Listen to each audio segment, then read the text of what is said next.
James and I had spent most of our summer days at the community center in our neighborhood.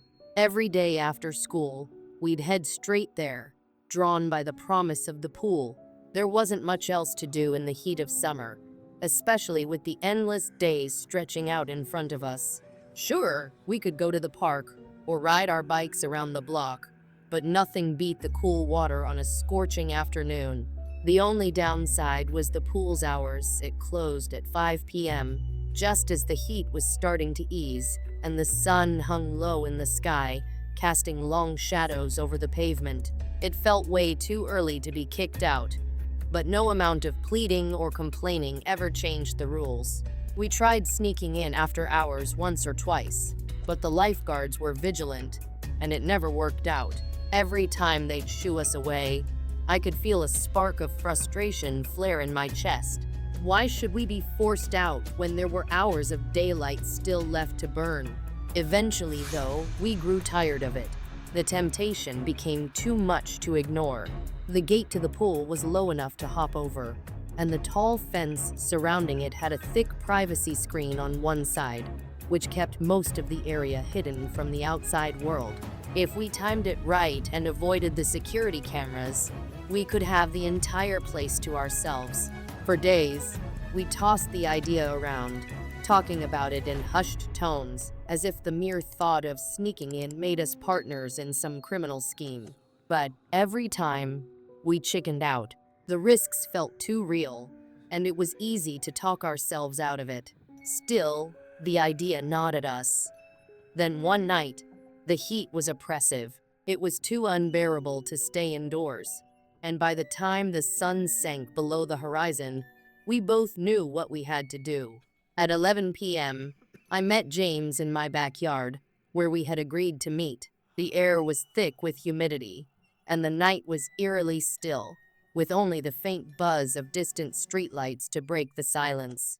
We crept out into the darkness, our footsteps muted by the soft grass beneath our feet. The streets, usually busy with the hum of cars, were almost entirely empty. The only sounds were the distant rustling of leaves and the occasional bark of a dog. As we approached the community center, everything seemed unnaturally quiet. No one was around. It was the perfect opportunity.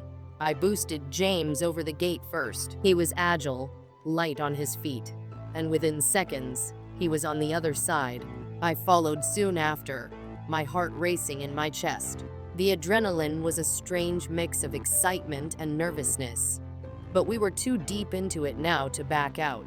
We had come all this way.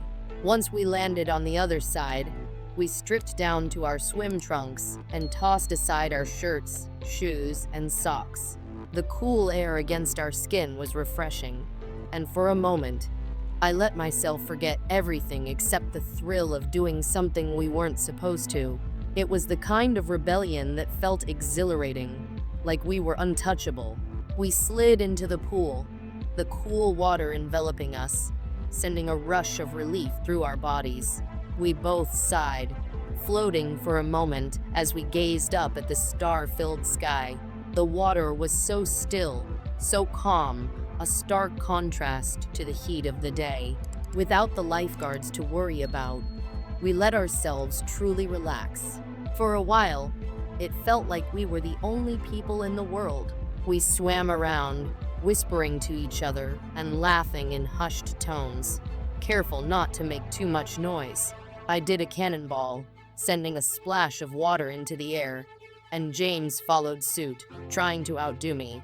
We tried diving tricks, taking turns to see who could go the deepest or do the coolest flip. But then, things took a sudden and terrifying turn. James, always the more daring one, took a running start at the edge of the deep end. He jumped high, arms outstretched, and cannonballed into the water. The splash was massive, sending waves rolling across the pool. But as soon as the ripples settled, I saw him surface. His face was pale, his eyes wide with fear. "Help! Help!" he screamed, his voice raw and panicked. He swam frantically toward the edge of the pool, slipping and struggling as he clawed at the tiles. I froze for a second, unsure of what was happening. I swam to him, my heart pounding in my chest. "James, calm down. What's going on? You're gonna get us caught," I hissed, trying to grab hold of him. His body was trembling, his breath coming in ragged gasps. He could barely speak, just pointing a shaking finger toward the deep end. "There's something in there," he finally managed to gasp. I stared in the direction he was pointing, but the water was too murky to see anything clearly. The pool was still, but there was an unsettling feeling in the air, like something wasn't right. "What are you talking about? What's down there?" I asked, trying to stay calm, though my voice betrayed me. "No, don't," James pleaded, his face contorted in fear. "Don't go in." But something inside me clicked. Despite my own fear, I needed to know what had terrified him. "Stop being a baby," I muttered, more to myself than to him. "I'll check it out." I dove into the deep end, forcing myself to move, even as a chill crawled up my spine.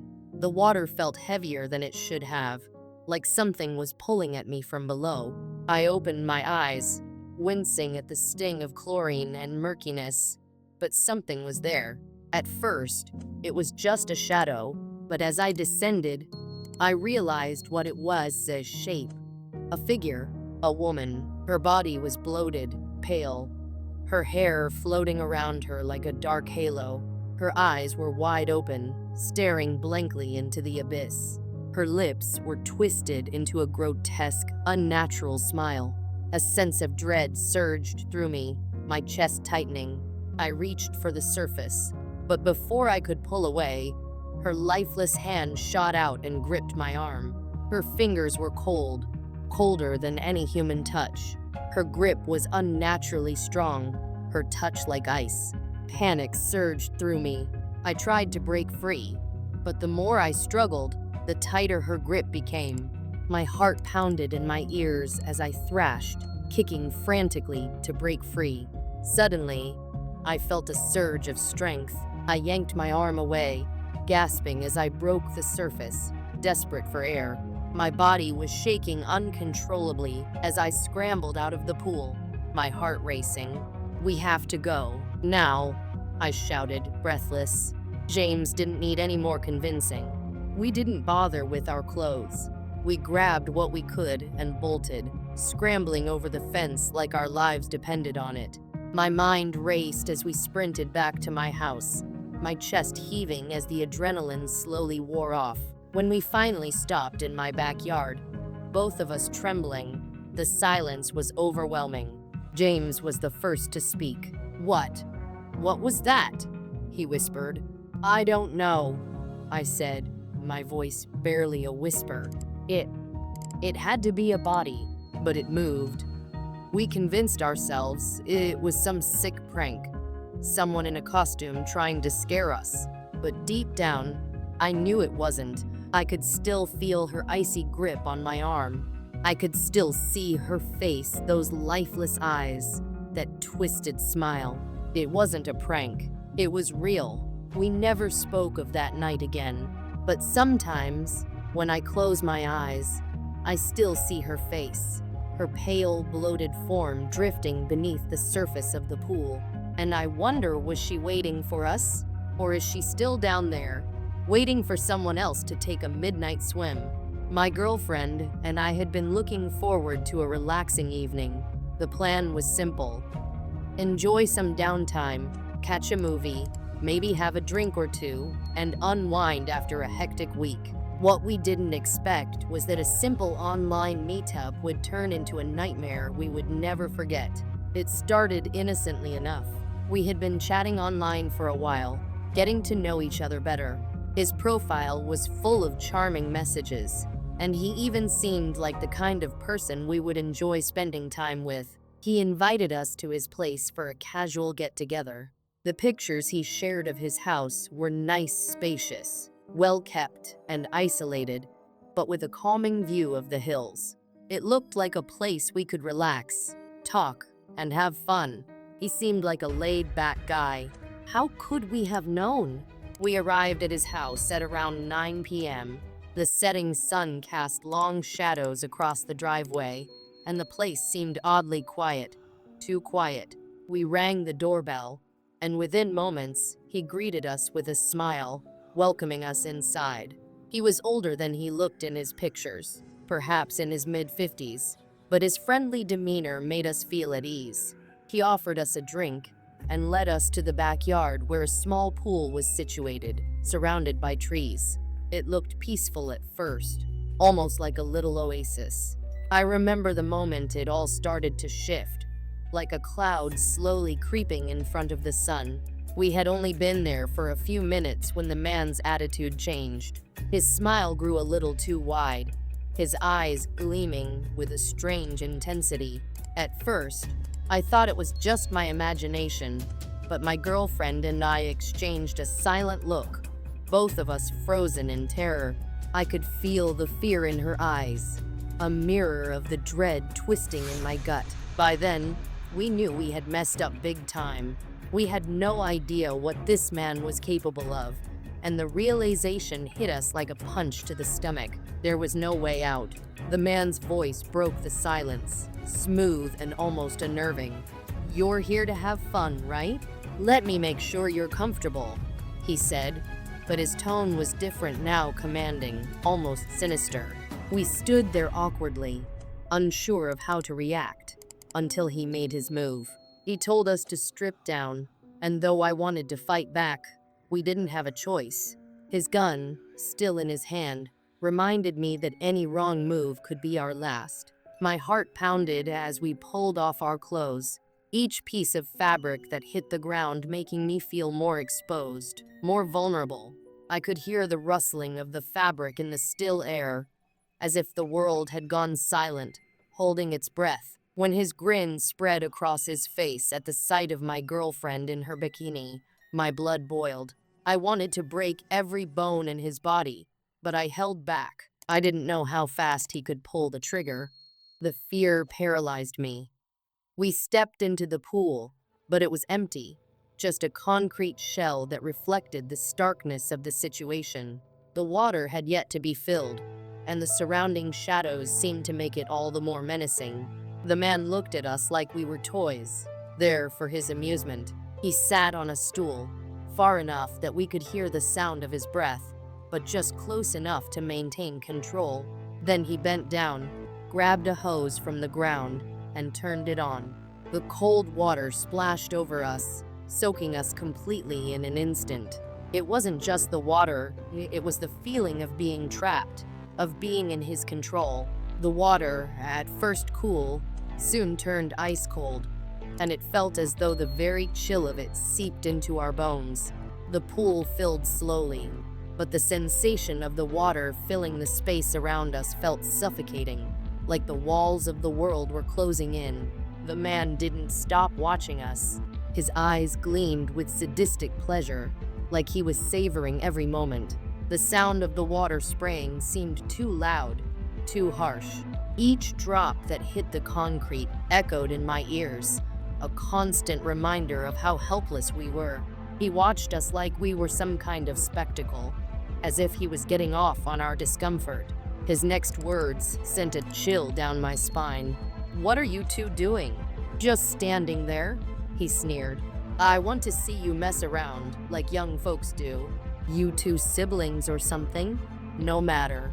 Do what I want. You look just like my wife.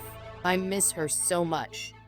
His voice trailed off, a strange, eerie sadness in his tone, and for a moment, I thought I saw a flicker of vulnerability in his eyes, but it was gone as quickly as it appeared, replaced by that same twisted hunger.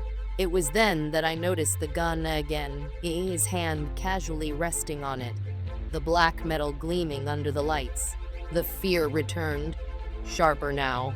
He stood up, walking closer to us, still holding the weapon. The smile that spread across his face made my stomach turn. "You know what I want now, don't you?" he muttered, stepping closer, his fingers playing with the trigger. "You're gonna do what I say, or this ends badly." I felt my heart hammering in my chest as he raised the gun, pointing it directly at my face. My breath caught in my throat. The world seemed to freeze. The cold water dripped from my body, but all I could focus on was the barrel of the gun. "Wait, please, don't shoot," I begged, panic flooding my voice. My mind raced with every possible escape, but I knew there were none. This was it. This was the end. My thoughts were a mess. But one thing was clear, my life and my girlfriend's were in his hands. "Shut up," he snapped, his eyes narrowing. "There will be time for you to scream later. Let me enjoy this." I closed my eyes, bracing myself for what I knew was coming. I didn't want to see it. I didn't want to feel it. I thought about all the things I would never do, all the things I would never get to say. The fear took over, and I was paralyzed with terror, unable to even speak. The last thing I expected was a sudden burst of water hitting my face. Confused, I opened my eyes. The gun hadn't gone off. Instead, the man had pulled the trigger again, but this time, it was water spraying straight into my face. The shock of it left me dizzy, unsure of what was happening.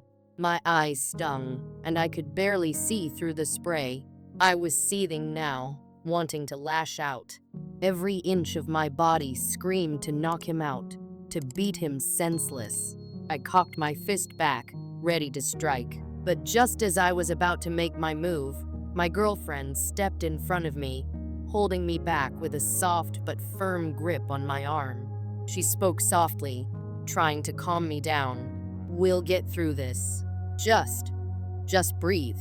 I looked into her eyes, and for a brief moment, I saw the same fear I felt. But there was something else there too, hope. She was strong, stronger than I had ever realized. It gave me the strength I needed to hold back, to not act on the rage building inside me. The night dragged on, a twisted game that neither of us wanted to play. The man eventually grew bored, his mood shifting unpredictably. He muttered to himself, pacing around us like a caged animal, until finally, he told us to leave. I don't think he ever planned to hurt us, not in the way we feared. He just wanted control, the satisfaction of terrorizing us. We went home that night, shaken, exhausted, and with an eerie sense of relief. I reported the incident, but of course, there wasn't much that could be done. After all, the man had only used a water gun.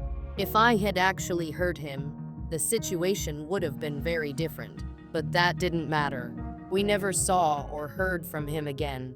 We did manage to get him banned from the app, though, and at least that meant he couldn't trap anyone else the way he'd trapped us. I still wonder, though, how many others had been tricked by his fake profile before us. How many other innocent people had ended up at that house, only to face the same terror. This story isn't just a cautionary tale, it's a real nightmare that happened to me. And I still think about it. The guy with the water gun, the way he manipulated us, and the fear that gripped my heart when I thought we weren't going to make it out alive. I will never forget the way the world seemed to go silent when the water sprayed into my face. The horror of not knowing if we'd survive. And that's the kind of fear that sticks with you forever.